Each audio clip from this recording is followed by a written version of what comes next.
네, 황해도 수해 지역에 승용차를 직접 몰고 갔던 북한 김정은 위원장이 이번에는 전용 열차를 타고 태풍 피해 지역을 찾아갔습니다. 열차 안에서 회의도 했는데요.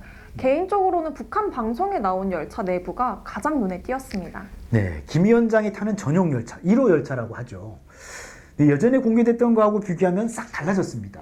2014년에 북한 TV에 나왔던 것과 비교하면 일단 커튼부터 레이스나 기타 장식들이 많이 고급스러워졌고 조명도 한 단계 업그레이드 됐습니다. 네, 바닥 소재도 나무였는데 카펫이 깔렸더라고요. 소파 색깔도 분홍색에서 베이지? 아이보리? 뭐 이런 색으로 바뀌었습니다. 네, 그런데 북한 최고 지도자의 열차 사랑이라고 해야 되나요? 네, 열차에 대한 의미부여 대대로 상당합니다. 김 위원장의 아버지 김정일 위원장은 더욱 심했잖아요. 그렇죠. 러시아나 중국 방문할 때에도 항상 기차를 이용했고요. 김정일 위원장의 사망한 장소도 현지 지도차 탔던 열차로 알려져 있습니다. 달리는 이 열차가 우리 장군님의 정든 집이었고 혁명의 집모실이었습니다.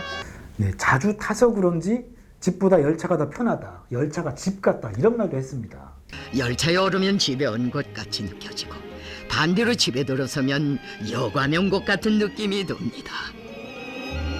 김정은 위원장도 똑같은 이야기를 했는데요. 이제는 습관이 되어 그런지 열차가 집보다 더 편안하고 좋습니다. 어쩌다 집에 들어가면 오히려 불편합니다. 라고 웃으시며 말씀하실 때 짙은 녹색에 노란색 줄무늬가 있는 북한 1호 열차. 보통 열차와는 확연히 다른데 바닥이나 벽체는 물론이고 유리창도 모두 방탄이라고 합니다. 바닥에서 폭탄이 터져도 문제가 없다네요. 박격포로 무장하고 있다는 말도 있고 방탄 차량도 싣고 다닌다고 합니다.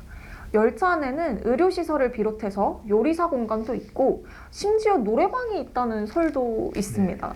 네, 지난해 초에 베트남에서 북미 정상회담이 열릴 당시에도 김정은 위원장은 4,000km가 넘는 길을 60시간 넘게 기차를 타고 갔잖아요. 김정은 위원장은 이르면 3시간쯤 뒤면 이곳 동당역에 도착할 걸로 예상됩니다. 60여 시간 만에 모습을 드러내는 겁니다.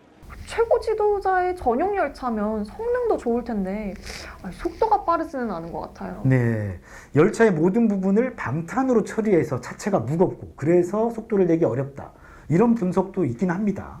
근데 정확한 이유를 알 수는 없는데 일단 안전을 위해서 통상 시속 60km 안팎으로 달린다고도 합니다. 비행기로 가면 금방 가는데 왜 굳이 열차로 갈까요? 김정일 위원장은 비행기 공포증이 있어서라는 분석이 있는데 김정은 위원장은 비행기도 가끔 타서 상황이 조금 다릅니다. 지난번 하노이행을 전후해서는 할아버지 김일성의 루트를 따라가는 게 아니냐는 분석이 한때 나오기도 했었고요. 네. 그런데 다른 건 차치하고 일단 열차로 이동할 경우에는 비행기보다 꽤 긴 시간 동안 세계의 주목을 받을 수 있다는 점이 있습니다. 전용 열차가 북한을 출발할 때부터 세계 각국 언론이 주목하게 되죠. 그렇죠.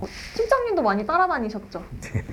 통일부 출입 기자, 이제 뭐 그 관련 파트에 있는 기자들은 북한 1호 열차가 국경을 벗어났다면 정말 미칩니다. 네, 어디로 가는지 또 왜 가는지 따져봐야 되고 중간에 어디를 들리면 기사를 싹 다 바꿔야 되고요. 주변이 통제돼서 접근이 안 된다는 거 알면서도 현장에 급파되기도 합니다. 김정일 북한 국방위원장이 전용 열차편으로 러시아를 방문했습니다. 9년 만입니다. 먼저 러시아 현지에 급파된 김필국 기자입니다. 김정일 위원장은 아직도 1,500km가 넘게 남은 거리를 쉬지 않고 달려. 네, 지금 영상은 9년 전에 김정일 위원장이 러시아 방문 때네요.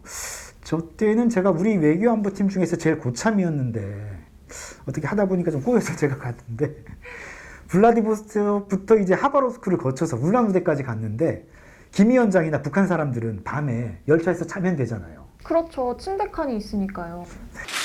событиях смогли хоть что-то посмотреть из того, что планировали.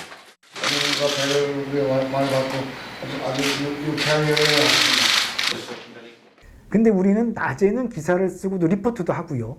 밤에 동선을 예측해서 이동을 했거든요. 거의 일주일 가까이 잠 한숨 제대로 못 자고 승용차로 따라다녔는데 한밤에 차가 펑크가 나서 바이칼 호수 옆에서 뭐 히치하이킹도 하고 그랬었어. 그런데 그렇게 따라가면 1호 열차를 실제로 취재할 수 있나요?